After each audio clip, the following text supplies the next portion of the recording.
Assalamualaikum warahmatullahi wabarakatuh. Tabi, Bun, semangat pagi. Yuk belajar IPA lagi. Sebelum menyimak video pembelajaran ini, silahkan siapkan buku IPA kelas 7 semester 1 dan alat tulis lainnya. Pada video pembelajaran kali ini, kita akan mempelajari materi kelas 7 semester 1 bab klasifikasi materi dan perubahannya, subbab unsur, senyawa, dan campuran. Pada pembelajaran kali ini memiliki tujuan pembelajaran, yaitu setelah mempelajari materi ini diharapkan peserta didik dapat menjelaskan perbedaan unsur, senyawa, dan campuran. Perhatikan semua benda di sekitar kalian. Ada pena, ada pensil, meja, buku, pakaian, dan sebagainya. Tersusun dari apakah benda-benda tersebut? Semua benda yang ada di sekitar kalian, yang ada di bumi ini, merupakan tersusun dari materi. Nah, para ilmuwan menggolongkan materi berdasarkan komposisi dan sifatnya. Berdasarkan komposisi atau susunannya, materi yang ada di alam dapat diklasifikasikan menjadi zat tunggal, yaitu unsur dan senyawa, dan campuran. Nah, apakah yang dimaksud dengan zat tunggal atau unsur dan campuran? Di alam, materi dapat dibagi lagi lebih mendalam, ya, jadi menjadi zat murni dan campuran. Ya, zat murni itu merupakan zat tunggal tadi, yaitu unsur dan senyawa. Unsur itu adalah zat tunggal yang tidak dapat lagi dibagi menjadi bagian yang lebih sederhana dengan proses kimia biasa dan akan tetap mempertahankan karakteristik asli dari unsur tersebut. Di alam, banyak yang contoh-contoh unsur, yaitu misalnya dalam kehidupan sehari-hari kamu bisa menjumpai yang namanya unsur itu adalah emas. Contohnya, jadi unsur itu dimaksudkan seperti ini. Sebongkah emas apabila dibagi terus, dihancurkan sampai bagian yang terkecil akan menjadi atom emas. Atom adalah bagian terkecil dari suatu unsur. Nah, banyak sekali unsur yang ada di alam yang bisa kamu jumpai di kehidupan sehari-hari. Contoh lain dari unsur adalah besi, seng, tembaga, nikel, dan emas.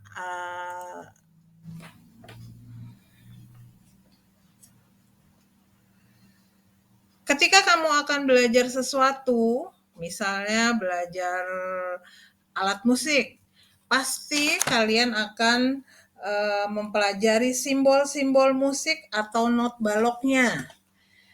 Nah, simbol-simbol tersebut dapat dibaca dan dipelajari oleh semua orang, sehingga semua orang tersebut dapat mempelajarinya dengan mudah. Begitu juga dengan unsur. Nah, para ilmuwan menggunakan simbol tertentu untuk mempermudah persamaan matematisnya untuk unsur tadi. Nah, unsur dikelompokkan menjadi unsur logam dan unsur non-logam. Unsur logam dan non-logam memiliki perbedaan sifat fisika dan kimia.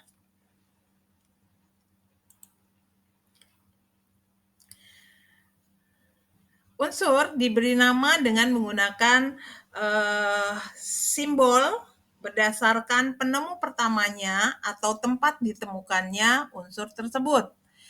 Simbol unsur dibuat untuk memudahkan dalam penulisan nama unsur, yaitu dengan cara menyingkatnya.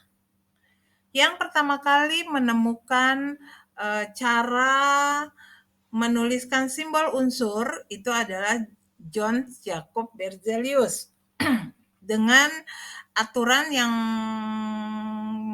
pemberian lambang unsur menurut Berzelius adalah sebagai berikut. Yang pertama, setiap unsur dilambangkan dengan satu huruf, yaitu huruf awal dari nama latinnya.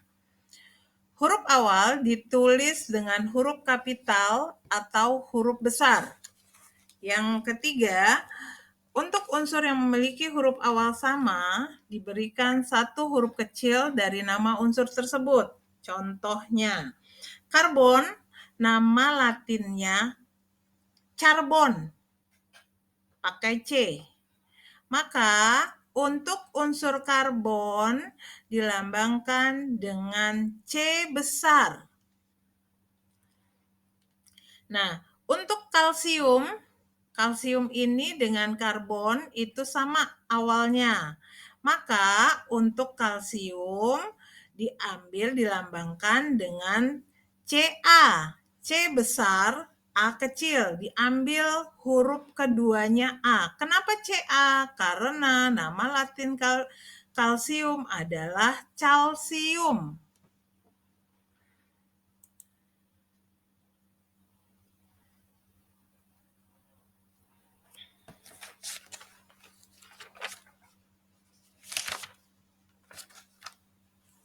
Dalam kehidupan sehari-hari, ya, kita sering menggunakan air, gula, garam, asam cuka, dan beberapa lainnya.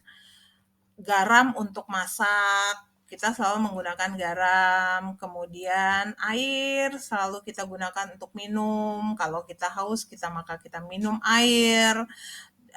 Kemudian yang lainnya. Nah, di sini kita akan mempelajari tentang senyawa. Senyawa adalah zat tunggal atau murni yang dapat diuraikan secara kimia menjadi dua zat atau lebih. Seperti tadi yang Ibu katakan bahwa dalam kehidupan sehari-hari kita bisa menemukan unsur tersebut, senyawa tersebut yang terdiri dari air, gula, garam, asam cuka, dan lain sebagainya. Senyawa itu terdiri dari dua atau lebih atom dapat digabungkan melalui reaksi kimia dan membentuk molekul. Molekul merupakan bagian terkecil dari suatu senyawa. Misalnya, air, contoh senyawa. Di sini ada pembentukan senyawa air, H2O. Nah, H2O itu, air itu memiliki rumus senyawa H2O dapat diuraikan menjadi unsur hidrogen dengan lambang H dan oksigen dengan lambang O. Senyawa terbentuk melalui proses pencampuran unsur secara kimia. Nah, yang dikatakan berdasarkan secara kimia, sifat suatu senyawa akan berbeda dengan sifat unsur-unsur penyusunnya. Misalnya, sifat air, kita tahu sifat air itu sebagai senyawa akan berbeda dengan sifat gas hidrogen dan oksigen sebagai unsur penyusunnya. Sifatnya kita tahu air.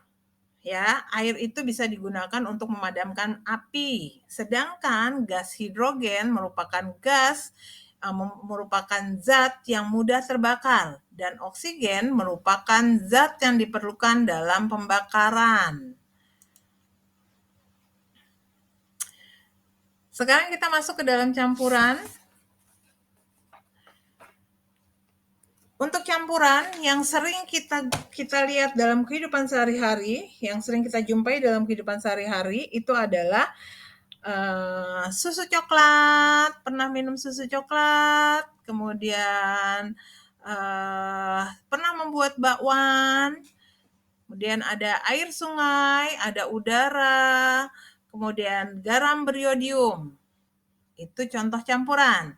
Kalian bisa lihat campuran dalam susu coklat itu terdapat apa aja. Ada susu dan ada air. kan, bisa ditambahkan juga gula. Nah, maka campuran adalah suatu materi yang terdiri atas dua zat atau lebih yang masih mempunyai sifat zat asalnya dan tidak mempunyai komposisi yang tetap.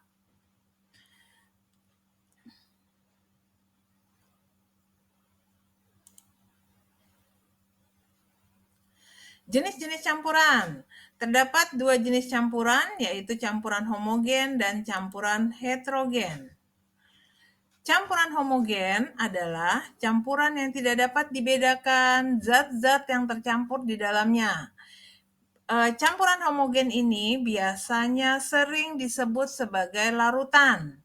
Contohnya yang termasuk dalam campuran homogen itu adalah larutan gula, larutan garam, kemudian sirup. Nah, dari contoh ini kalian bisa lihat bahwa campuran kita ambil larutan gula. Larutan gula itu terdiri dari gula dan air dicampurkan, maka tidak bisa terlihat perbedaan antara setelah tercampur, tidak bisa terlihat antara air dan gulanya. Jadi gulanya sudah larut, maka dia sering dikatakan sebagai larutan.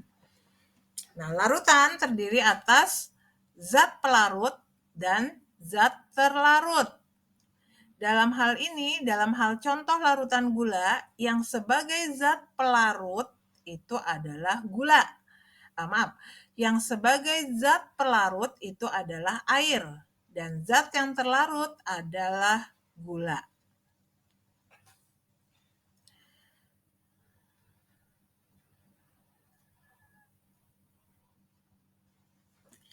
Pada dasarnya, larutan yang dikenal dalam kehidupan sehari-hari itu bisa dikelompokkan menjadi larutan yang bersifat asam, basa, atau garam.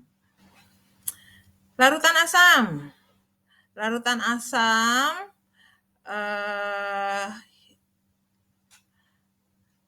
yang bisa dimanfaatkan secara luas untuk industri pertanian, kesehatan, penelitian di laboratorium. Salah satu contoh larutan asam itu adalah penambah rasa makanan, yaitu cuka dapur. Rumus senyawanya itu adalah asam asetat. Ya. Ciri-ciri larutan asam itu adalah yang pertama rasanya asam. Nah, untuk rasa asam pada larutan asam ini, walaupun dia bersifat asam, tapi kita tidak boleh mencicipinya. Kenapa? Karena kalau dia dalam zat kimia, dalam unsur kimia itu tidak boleh mencicipi bahan tersebut, mencicipi zat tersebut kalau dia bersifat asam. Nah, kecuali kalau pada makanan, pada jeruk itu bisa kita cicipi. Kemudian yang kedua dapat menimbulkan korosi. Kemudian yang ketiga mengubah kertas lakmus biru menjadi merah. Larutan basa. Larutan basa adalah larutan yang kita jumpai dalam kehidupan sehari-hari. Contoh yang mengandung larutan basa ialah sabun mandi, sabun cuci, sampo, pasta gigi, obat mah, dan pupuk. Ciri-cirinya larutan basa yaitu mempunyai rasa agak pahit. Yang kedua, terasa licin di kulit. Kemudian yang ketiga, mengubah kertas lakmus merah menjadi biru. Dalam kehidupan sehari-hari, larutan basa direaksikan dengan larutan asam itu bisa menghasilkan senyawa netral atau sering disebut dengan reaksi netralisasi. Contoh penerapan reaksi netralisasi ini dalam kehidupan sehari-hari jika kita dalam keadaan sakit mah atau kondisi asam lambung yang tinggi. Nah, pada asam lambung kita, pada lambung kita yang kadar asamnya tinggi, maka kita akan merasa sakit. Nah, pengobatannya diberikan obat MAH. Nah, obat MAH itu sifatnya adalah basa. Nah, kandungannya yaitu kandungan magnesium hidroksida atau aluminium hidroksida. Nah, jadi kandungan asam pada lambung kita tinggi diberikan obat yang sifatnya basa, maka dia netral. Kemudian yang ketiga garam. Kalau garam ya, yang sudah kita ketahui bahwa garam itu digunakan dalam pengolahan makanan. Kemudian senyawa garam terbentuk ini seperti apa? Dapat terbentuk dari apa? Gitu loh, senyawa garam ini. Salah satu reaksi yang dapat membentuk garam adalah reaksi asam dan basa atau reaksi netralisasi tadi yang sudah Ibu jelaskan. Itu. Jadi asam ditambah basa akan menghasilkan garam dan air. Sudah saya jelaskan tentang campuran homogen. Nah, sekarang kita ke campuran heterogen. Berbeda dengan larutan gula, pada campuran heterogen, ya, jadi kalau larutan gula itu larutan pelarutnya, zat terlarutnya itu kita tidak bisa lagi dilihat pada saat sudah tercampur menjadi larutan. Seperti itu. Nah, kalau pada campuran heterogen, ya, pada campuran heterogen itu adalah campuran yang terjadi karena zat yang tidak dapat bercampur menjadi satu dengan lainnya secara sempurna sehingga masih dapat dikenali zat penyusunnya. Ibu ambil contoh yang paling sederhana, yang paling sering kalian lihat, es campur. Es buah. Nah, es campur, es buah itu dari apa? Kamu masih bisa lihat komposisinya. Ada apa aja? Ada cendol, ada cincau, ada gula, ada susu. Nah, setelah dicampurkan jadi satu, masih bisa terlihat bahan-bahan yang sudah dicampurkan terlebih dahulu. Bisa kalian bedakan antara campuran homogen dan campuran heterogen. Kalau homogen terdiri dari larutan zat pelarut dan zat terlarut. Contohnya larutan gula. Seperti itu. Sementara kalau campuran heterogen itu masih setelah dicampurkan masih bisa kita lihat komposisi dari awalnya. Jadi, kalian sudah bisa membedakan antara unsur, senyawa, dan campuran. Unsur di sini adalah zat tunggal, tidak dapat diuraikan, terdiri atas satu jenis atom. Senyawa terdiri dari zat tunggal, dapat diuraikan, tersusun atas dua jenis atom atau lebih. Yang keempat, perbandingan massa zat penyusunnya tetap. Campuran, dia termasuk dalam campuran, dapat diuraikan, tersusun atas dua jenis atom atau lebih, perbandingan massa zat penyusunnya tidak tetap. Setelah mempelajari materi-materi tadi, silakan kalian kerjakan latihan soal ini, 2 latihan saja. Ada 2 soal. Yang pertama, golongkan zat-zat berikut ke dalam unsur, senyawa, atau campuran. Kemudian yang pertama, air laut, apakah dia termasuk ke dalam unsur, senyawa, atau campuran? Sirup termasuk unsur, senyawa, atau campuran. Kemudian aluminium termasuk ke dalam apakah? Susu, cuka, dan aluminium. Kemudian yang kedua, tuliskan secara jelas aturan penulisan lambang unsur untuk lambang unsur yang terdiri dari 2 jenis huruf. Berikan 5 contohnya. Silahkan kalian kerjakan di buku latihan, ditulis soalnya terlebih dahulu, kemudian langsung jawabnya.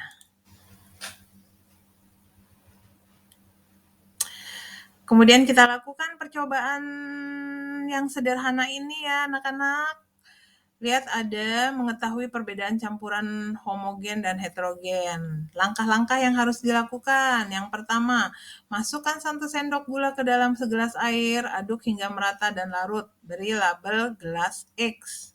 Kemudian yang kedua, masukkan 1 sendok pasir ke dalam segelas air, aduk hingga optimal, beri label gelas Y. Nah, lakukan pengamatan pada gelas X, kemudian lakukan juga pada gelas Y, kemudian kalian catat hasil pengamatannya, bandingkan antara gelas X dan gelas Y. Diskusikan dengan teman sebangkumu, kemudian buat kesimpulannya.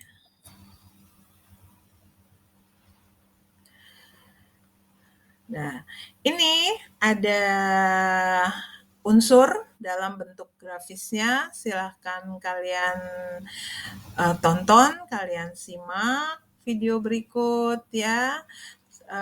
Sampai di sini materi pelajaran kali ini untuk subbab unsur senyawa dan campuran telah selesai. Terima kasih. Assalamualaikum warahmatullahi wabarakatuh.